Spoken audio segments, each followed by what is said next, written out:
जय श्री राधे भक्तों। गरुड़ पुराण के सारोद्धार के 7वें अध्याय तक की कथा पूर्ण हो चुकी है, जिसकी लिंक हमने डिस्क्रिप्शन में आपको दे दी है। अगर आपने नहीं सुनी है तो वहां पर जाकर आप सुन सकते हैं। आज हम आपके लिए यहाँ पर लेकर आए हैं 8वें अध्याय की कथा, जो है आतुरकालिक यानी मरणकालिक दान और मरण काल में भगवान नाम स्मरण का महात्म्य, अष्ट महादानों का फल और धर्माचरण की महिमा। तो चलिए शुरू करते हैं। गरुड़ जी कहते हैं, हे प्रभु, पुण्यात्माओं की सारी पारलौकिक क्रियाओं के संबंध में मुझे बताइए। पुत्रों को जिस प्रकार वह क्रिया करना चाहिए उसे उसी प्रकार कहिए। श्री भगवान जी कहते हैं, हे ताक्ष, मनुष्यों के हित की दृष्टि से आपने बहुत ही उत्तम बात पूछी। धार्मिक मनुष्य के लिए करने योग्य जो कृत्य हैं, वो सब मैं आपसे कहता हूँ। पुण्यात्मा व्यक्ति वृद्धावस्था के प्राप्त होने पर अपने शरीर को व्याधिग्रस्त और ग्रहों की प्रतिकूलता को देखकर तथा प्राणवायु के नाद न सुनाई देने पर अपने मरण का समय जानकर निर्भय हो जाए और आलस्य का परित्याग करके जाने अनजाने में किए गए पापों के विनाश के लिए प्रायश्चित का आचरण करे। जब आतुरकाल उपस्थित हो जाए तो स्नान करके शालिग्राम स्वरूप भगवान विष्णु का पूजन करें। गंध, पुष्प, कुमकुम, तुलसी दल, धूप, दीप तथा बहुत से मोदक आदि नैवेद्यों को समर्पित करके भगवान की अर्चा करें और विप्रों को दक्षिणा देकर नैवेद्य का ही भोजन कराएं तथा अष्टाक्षर अथवा द्वादशाक्षर मंत्र का जप करें। भगवान विष्णु और शिव के नाम का स्मरण करें और सुने। भगवान का नाम कानों से सुनाई पड़ने पर वो मनुष्य के पापों को नष्ट कर देता है। रोगी के समीप आकर बांधवों को शोक नहीं करना चाहिए, प्रत्युत मेरे पवित्र नाम का बार बार स्मरण करना चाहिए। विद्वान व्यक्ति को मत्स्य, कूर्म, वाराह, नरसिंह, वामन, परशुराम, राम, कृष्ण, बुद्ध और कल्कि इन 10 नामों का सदैव स्मरण कीर्तन करना चाहिए। जो व्यक्ति रोगी के समीप उपयुक्त नामों का कीर्तन करते हैं, वे ही उसके सच्चे बांधव कहे गए हैं। कृष्ण ये मंगलमय नाम है, जिसकी वाणी से उच्चरित होता है उसके करोड़ों महापातक तत्काल भस्म हो जाते हैं। मरणासन्न अवस्था में अपने पुत्र के बहाने से नारायण नाम लेकर अजामिल भी भगवत धाम को प्राप्त हो गया, तो फिर श्रद्धा पूर्वक भगवान के नाम का उच्चारण करने वाले हैं, उनके विषय में क्या कहना। दूषित चित्त वृत्ति वाले व्यक्ति के द्वारा भी स्मरण किए जाने पर भगवान उसके सभी पापों को नष्ट कर देते हैं, जैसे अनिच्छा पूर्वक भी स्पर्श करने पर अग्नि जलाता ही है। हे द्विज, वासना के सहित पापों का समूल विनाश करने की जितनी शक्ति भगवान के नाम में है, पातकी मनुष्य उतना पाप करने में समर्थ ही नहीं है। यमदेव अपने किंकरों से कहते हैं, हे दूतों, हमारे पास नास्तिक जनों को ले आया करो। भगवान के नाम का स्मरण करने वाले मनुष्यों को मेरे पास मत लाया करो, क्योंकि मैं स्वयं अच्युत, केशव, राम, नारायण, कृष्ण, दामोदर, वासुदेव, हरि, श्रीधर, माधव, गोपिका वल्लभ, जानकी नायक रामचंद्र का भजन करता हूँ। हे दूतों, जो व्यक्ति हे कमल नयन, हे वासुदेव, हे विष्णु, हे धरणीधर, हे अच्युत, हे शंख चक्र पाणी, आप मेरे शरणदाता हो, ऐसा कहते हैं, उन निष्पापी व्यक्तियों को तुम दूर से ही छोड़ देना। हे दूतों, जो निष्किंचन और रसज्ञ परम हंसों के द्वारा निरंतर आस्वादित भगवान मुकुंद के पादार विंद मकरंद रस से विमुख हैं, अर्थात भगवान की भक्ति से विमुख हैं और नरक के मूल गृहस्थी के प्रपंच में तृष्णा से बंधे हुए हैं, ऐसे असत पुरुषों को मेरे पास लाया करो। जिनकी जीवा भगवान के गुण और नाम का कीर्तन नहीं करती, चित्त भगवान के चरणार विंद का स्मरण नहीं करता, सिर एक बार भी भगवान को प्रणाम नहीं करता, ऐसे विष्णु के आराधना, उपासना आदि कृत्यों से रहित असत पुरुषों को मेरे पास लेकर आओ। इसलिए हे पक्षींद्र, जगत में मंगल स्वरूप भगवान विष्णु का कीर्तन ही एकमात्र महान पापों के अत्यंतिक और एकांतिक निवृत्ति का प्रायश्चित है, ऐसा जानो। नारायण से परांगमुख रहने वाले व्यक्तियों के द्वारा किए गए प्रायश्चित आचरण भी दुर्बुद्धि प्राणी को उसी प्रकार पवित्र नहीं कर सकते, जैसे मदिरा से भरे घट को गंगा जी सदृश पवित्र नदियां भी पवित्र नहीं कर सकती। भगवान कृष्ण के नाम स्मरण से पाप नष्ट हो जाने के कारण जीव नरक को नहीं देखते और स्वप्न में भी कभी यम तथा यमदूतों को नहीं देखते। जो व्यक्ति अनंत काल में नंद नंदन भगवान श्री कृष्ण जिसके पीछे चलते हैं, ऐसी गाय को ब्राह्मणों को दान देता है, वह मांस, हड्डी और रक्त से परिपूर्ण वैतरणी नदी में नहीं गिरता। अथवा जो मृत्यु के समय में नंद नंदन इस प्रकार की वाणी यानी भगवान नाम का उच्चारण करता है, वह पुनः मांस, अस्थि तथा रक्त से पूर्ण वैतरणी रूपी शरीर को प्राप्त नहीं करता, शरीर धारण नहीं करता, अर्थात मुक्त हो जाता है। इसलिए पापों के समूह को नष्ट करने वाले महाविष्णु के नाम का स्मरण करना चाहिए, अथवा गीता या विष्णु सहस्त्र नाम का पठन अथवा श्रवण करना चाहिए। एकादशी का व्रत, गीता, गंगा जल, तुलसी दल, भगवान विष्णु का चरणामृत और नाम, ये मरण काल में मुक्ति देने वाले हैं। इसके बाद घृत तथा सुवर्ण सहित अन्न का दान का संकल्प करें।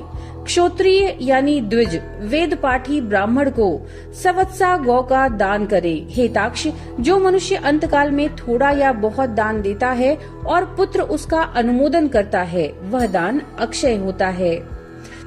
सतपुत्र को चाहिए कि अंतकाल में सभी प्रकार का दान दिलाए। लोक में धर्मज्ञ पुरुष इसीलिए पुत्र के लिए प्रार्थना करते हैं। भूमि पर स्थित आधी आंख मूंदे हुए पिता को देखकर पुत्रों को उनके द्वारा पूर्व संचित धन के विषय में तृष्णा नहीं करनी चाहिए। सतपुत्र के द्वारा दिए गए दान से जब तक उसका पिता जीवित हो तब तक और फिर मृत्यु के अनंतर अतिवाहिक शरीर से भी परलोक के मार्ग में उसे दुख की प्राप्ति नहीं होती। आतुर काल और ग्रहण काल, इन दोनों कालों में दिए गए दान का विशेष महत्व होता है। इसलिए तिल आदि अष्ट दान अवश्य करने चाहिए। तिल, लोहा, सोना, कपास, नमक, सप्त धान्य, भूमि और गौ, इनमें से एक एक का दान भी पवित्र करने वाला है। ये अष्ट महादान महापातकों का नाश करने वाले हैं, इसलिए अंतकाल में इसे देना चाहिए। जो दानों का जो उत्तम फल होता है उसे तुम सुनो। 3 प्रकार के पवित्र तिल मेरे पसीने से उत्पन्न हुए हैं। असुर, दानव और दैत्य तिल दान से तृप्त होते हैं। श्वेत, कृष्ण तथा कपिल वर्ण का तिल का दान वाणी, मन और शरीर के द्वारा किए गए त्रिविध पापों को नष्ट कर देता है। लोहे का दान भूमि में हाथ रखकर देना चाहिए। ऐसा करने से वह जीव यम सीमा को नहीं प्राप्त होता और यम मार्ग को नहीं जाता। पाप कर्म करने वाले व्यक्तियों को निग्रह करने के लिए यम के हाथ में कुल्हाड़ी, मूसल, दंड, तलवार तथा छुरी शस्त्र के रूप में रहते हैं। यमराज के आयुधों को संतुष्ट करने के लिए लोहे का दान कहा गया है। इसलिए यमलोक में सुख देने वाले लोह दान को करना चाहिए।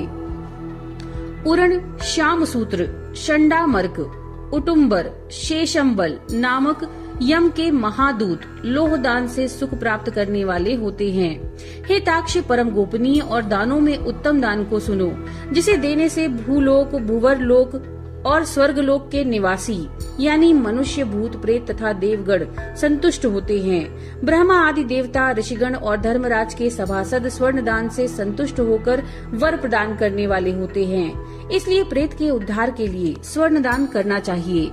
हे तात, स्वर्ण का दान देने से जीव यमलोक नहीं जाता, उसे स्वर्ग की प्राप्ति होती है। बहुत काल तक वह जीव सत्यलोक में निवास करता है। तदंतर इस लोक में रूपवान, धार्मिक, वाक्पटु, श्रीमान और अतुल पराक्रमी राजा होता है। कपास का दान देने से यमदूतों का भय नहीं होता। लवण का दान यानी नमक का दान देने से यम से भय नहीं होता। लोहा, नमक, कपास, तिल और स्वर्ण के दान से यमपुरी के निवासी चित्रगुप्त आदि संतुष्ट होते हैं। सप्तधान प्रदान करने से धर्मराज और यमपुर के तीनों द्वारों पर रहने वाले अन्य द्वारपाल भी प्रसन्न हो जाते हैं। धान, जौ, गेहूं, मूंग, उड़द, काकुन या कंगुनी और 7वां चना, ये सप्तधान कहे गए हैं। जो व्यक्ति गोचर्म मात्र भूमि विधान पूर्वक सतपात्र को देता है, वह ब्रह्म हत्या के पाप से मुक्त होकर पवित्र हो जाता है। ऐसा मुनीश्वरों ने देखा है। राज्य में किया हुआ अर्थात राज्य संचालन में राजा से होने वाला महापाप न व्रतों से, न तीर्थ सेवन से और न अन्य किसी दान से नष्ट होता है, अपितु वह तो केवल भूमि दान से ही विलीन होता है। जो व्यक्ति ब्राह्मण को धान्य पूर्ण पृथ्वी का दान करता है, वह देवताओं और असुरों से पूजित होकर इंद्रलोक में जाता है। हे गरुण, अन्य दानों का फल अत्यल्प होता है, किंतु पृथ्वी दान का पुण्य दिन प्रतिदिन बढ़ता जाता है। भूमि का स्वामी होकर भी जो ब्राह्मण को भूमि नहीं देता, वह जन्म जन्मांतर में किसी ग्राम में एक कुटिया तक भी नहीं प्राप्त करता और जन्म जन्मांतर में अर्थात प्रत्येक जन्म में दरिद्र होता है।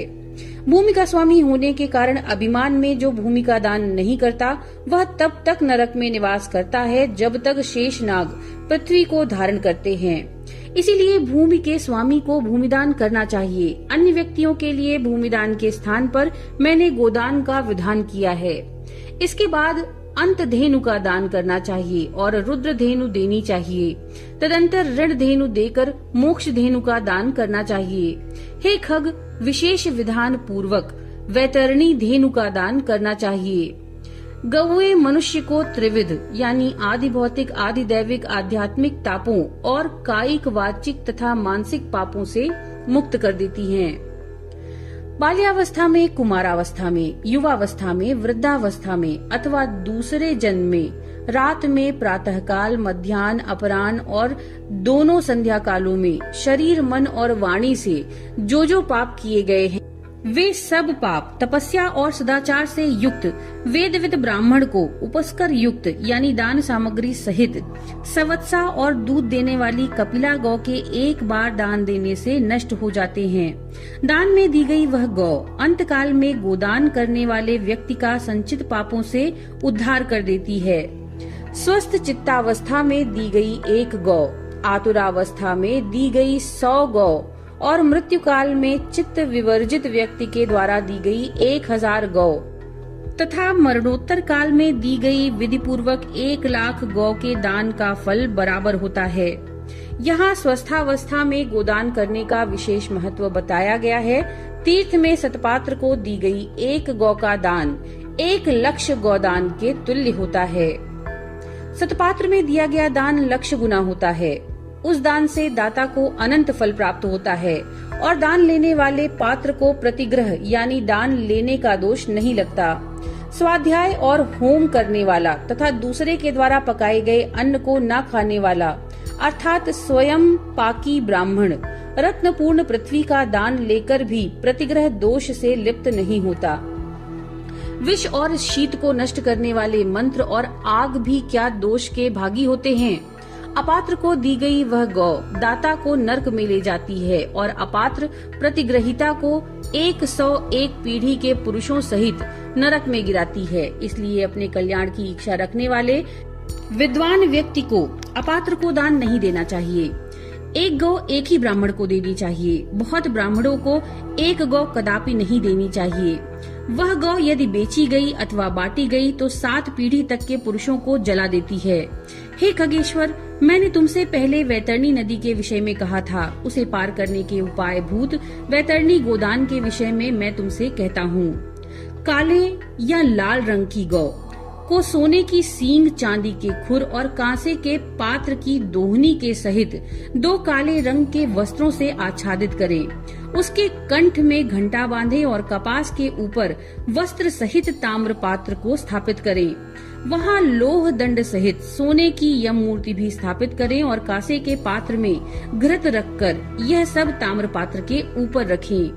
ईख की नाव बनाकर और रेशमी सूत्र से उसे बांधकर भूमि पर गड्ढा खोदें एवं उसमें जल भरकर वह ईख की नाव उसमें डालें। उसके समीप सूर्य की देह से उत्पन्न हुई धेनु को खड़ी करके शास्त्रीय विधि विधान के अनुसार उसके दान का संकल्प करें। ब्राह्मणों को अलंकार और वस्त्र का दान दें तथा गंध, पुष्प, अक्षत आदि से विधान पूर्वक गौ की पूजा करें। गौ की पूंछ पकड़ करके ईख की नाव पर पैर रखकर ब्राह्मण को आगे करके इस मंत्र को पढ़ें। हे जगन्नाथ, हे शरणागत वत्सल, भवसागर में डूबे हुए शोक संताप की लहरों से दुख प्राप्त करते हुए जनों के आप ही रक्षक हैं। हे ब्राह्मण श्रेष्ठ, विष्णु रूप भूमि देव, आप मेरा उद्धार कीजिए। मैंने दक्षिणा के सहित यह वैतरणी रूपिणी गौ आपको दे दी। आपको नमस्कार है। मैं महाभयावह यम मार्ग में 100 योजन विस्तार वाली उस वैतरणी नदी को पार करने की इच्छा से आपको इस वैतरणी गौ का दान देता हूँ। आपको नमस्कार है। हे वैतरणी धेनु, हे देवेशी, यमद्वार के महामार्ग में वैतरणी नदी को पार कराने के लिए आप मेरी प्रतीक्षा करना। आपको नमस्कार है। मेरे आगे भी गौएं हों, मेरे पीछे भी गौएं हों, मेरे हृदय में भी गौएं हों और मैं गौओं के मध्य में निवास करूं। जो लक्ष्मी सभी प्राणियों में प्रतिष्ठित हैं तथा जो देवता में प्रतिष्ठित हैं, वे ही धेनु रूपा लक्ष्मी देवी मेरे पाप को नष्ट करें। इस प्रकार मंत्रों से भली भांति प्रार्थना करके, हाथ जोड़कर, गौ और यम की प्रदक्षिणा करके सब कुछ ब्राह्मण को प्रदान करें। हे खग, इस विधान से जो वैतरणी धेनु का दान करता है, वह धर्म मार्ग से धर्मराज की सभा में जाता है। शरीर के स्वस्थावस्था में ही वैतरणी विषयक व्रत का आचरण कर लेना चाहिए और वैतरणी पार करने की इच्छा से विद्वान को वैतरणी गौ का दान करना चाहिए। हे खग, वैतरणी गौ का दान करने से महामार्ग में वह नदी नहीं आती, इसलिए सर्वदा पुण्य काल में गोदान करना चाहिए। गंगा आदि सभी तीर्थों में, ब्राह्मणों के निवास स्थानों में, चंद्र और सूर्य ग्रहण के काल में, संक्रांति में, अमावस्या तिथि में, उत्तरायण और दक्षिणायन में, विषुव अर्थात मेष और तुला की संक्रांति में, व्यतिपात योग में, युगादि तिथियों में और अन्यान्य पुण्य कालों में उत्तम गोदान देना चाहिए। जब कभी भी श्रद्धा उत्पन्न हो जाए और जब भी दान के लिए सुपात्र प्राप्त हो जाए, वही समय दान के लिए पुण्य काल है, क्योंकि संपत्ति अस्थिर है, शरीर नश्वर है, संपत्ति सदा रहने वाली नहीं और मृत्यु प्रतिक्षण निकट आती जा रही है। इसलिए धर्म का संचय करना चाहिए। अपने धन संपत्ति के अनुसार दिया गया दान अनंत फल वाला होता है। इसलिए अपने कल्याण की इच्छा रखने वाले व्यक्ति को विद्वान ब्राह्मण को दान देना चाहिए। अपने हाथ से अपने कल्याण के लिए दिया गया अल्प वित्त वाला वह दान भी अक्षय होता है और उसका फल भी तत्काल प्राप्त हो जाता है। दान रूपी पाथेय को लेकर जीव परलोक के महामार्ग में सुख पूर्वक जाता है, अन्यथा दान रूपी पाथेय रहित प्राणी को यम मार्ग में क्लेश प्राप्त होता है। पृथ्वी पर मनुष्यों के द्वारा जो दान दिए जाते हैं, यमलोक के मार्ग में वे सभी आगे आगे उपस्थित होते जाते हैं। महान पुण्य के प्रभाव से मनुष्य जन्म प्राप्त होता है। उस मनुष्य योनि को प्राप्त कर जो व्यक्ति धर्माचरण करता है, वही परम गति को प्राप्त करता है। धर्म को न जानने के कारण व्यक्ति संसार में दुख पूर्वक जन्म लेता है और मरता है। केवल धर्म के सेवन में ही मनुष्य जीवन में सफलता है। धन, पुत्र, पत्नी आदि बांधव और यह शरीर भी सब कुछ अनित्य है, इसलिए धर्माचरण करना चाहिए। जब तक मनुष्य जीता है तभी तक बंधु बांधव और पिता आदि का संबंध रहता है। मरने के अनंतर क्षण मात्र में संपूर्ण स्नेह संबंध निवृत्त हो जाता है। जीवित अवस्था में अपनी आत्मा ही अपना बंधु है, ऐसा बार बार विचार करना चाहिए। मरने के अनंतर कौन उसके उद्देश्य से दान देगा, ऐसा जानकर अपने हाथ से ही सब कुछ दान देना चाहिए, क्योंकि जीवन अनित्य है। बाद में अर्थात उसकी मृत्यु के पश्चात कोई भी उसके लिए दान नहीं देगा। मृत शरीर को काठ और ठेले के समान पृथ्वी पर छोड़कर बंधु बांधव विमुख होकर लौट जाते हैं। केवल धर्म ही उसका अनुगमन करता है।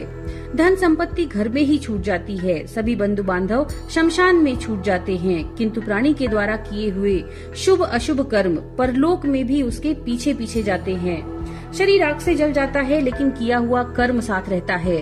प्राणी जो कुछ पाप अथवा पुण्य करता है, उसका वह सर्वत्र भोग प्राप्त करता है। इस दुखपूर्ण संसार सागर में कोई भी किसी का बंधु नहीं। प्राणी अपने कर्म संबंध से संसार में आता है और फल भोग से कर्म का क्षय होने पर पुनः चला जाता है, यानी मृत्यु को प्राप्त होता है। माता, पिता, पुत्र, भाई, बंधु और पत्नी आदि का परस्पर मिलन प्याऊ पर एकत्र हुए जंतुओं के समान या नदी में बहने वाले काष्ठ समूह के समान नितांत चंचल यानी अस्थिर है। किसके पुत्र, किसके पौत्र, किसकी भार्या, किसका धन, संसार में कोई किसी का नहीं। इसलिए अपने हाथ से स्वयं दान देना चाहिए। जब तक धन अपने अधीन है तब तक ब्राह्मण को दान कर दे, क्योंकि धन दूसरे के अधीन हो जाने पर तो दान देने के लिए कहने का उत्साह भी नहीं होता। पूर्व जन्म में किए हुए दान के फलस्वरूप यहाँ बहुत सारा धन प्राप्त हुआ है, इसलिए ऐसा जानकर धर्म के लिए धन देना चाहिए। धर्म से अर्थ की प्राप्ति होती है, धर्म से काम की प्राप्ति होती है, धर्म से ही मोक्ष की भी प्राप्ति होती है। इसलिए धर्माचरण करना चाहिए। धर्म श्रद्धा से धारण किया जाता है, बहुत सी धनराशि से नहीं। अकिंचन मुनिगण भी श्रद्धावान होकर स्वर्ग को प्राप्त हुए। जो मनुष्य पत्र, पुष्प, फल अथवा जल मुझे भक्ति भाव से समर्पित करता है उस संयत आत्मा के द्वारा भक्ति पूर्वक दिए गए पदार्थों को मैं प्राप्त करता हूँ। इसीलिए विधि विधान पूर्वक अवश्य ही दान देना चाहिए। थोड़ा हो या अधिक, इसकी कोई गणना नहीं करनी चाहिए। जो पुत्र पृथ्वी पर पड़े हुए आतुर पिता के द्वारा दान दिलाता है, वह धर्मात्मा पुत्र देवताओं के लिए भी पूजनीय है। माता पिता के निमित्त जो धन पुत्र के द्वारा सत्पात्र को समर्पित किया जाता है, उससे पुत्र पौत्र और प्रपौत्र के साथ वह व्यक्ति स्वयं भी पवित्र हो जाता है। पिता के उद्देश्य से किए गए दान से 100 गुना, माता के उद्देश्य से किए गए दान से 1000 गुना, बहन के उद्देश्य से किए गए दान से 10,000 गुना और सहोदर भाई के निमित्त किए गए दान से अनंत गुना पुण्य फल प्राप्त होता है। दान देने वाला उपद्रवग्रस्त नहीं होता, उसे नरक यातना प्राप्त नहीं होती, मृत्यु काल में उसे यमदूतों से भी कोई भय नहीं होता। हे खग, अगर कोई व्यक्ति लोभ से आतुर काल में दान नहीं देते, वे कंजूस पापी प्राणी मरने के अनंतर शोक मग्न होते हैं। आतुर काल में आतुर के उद्देश्य से जो पुत्र पौत्र सहोदर भाई संगोत्री और सुहृदजन दान नहीं देते, वे ब्रह्म हत्यारे हैं, इसमें कोई संशय नहीं। इस प्रकार गरुड़ पुराण के अंतर्गत सारोद्धार में आतुर दान निरूपण नामक 8वां अध्याय पूर्ण हुआ। नमो नारायण।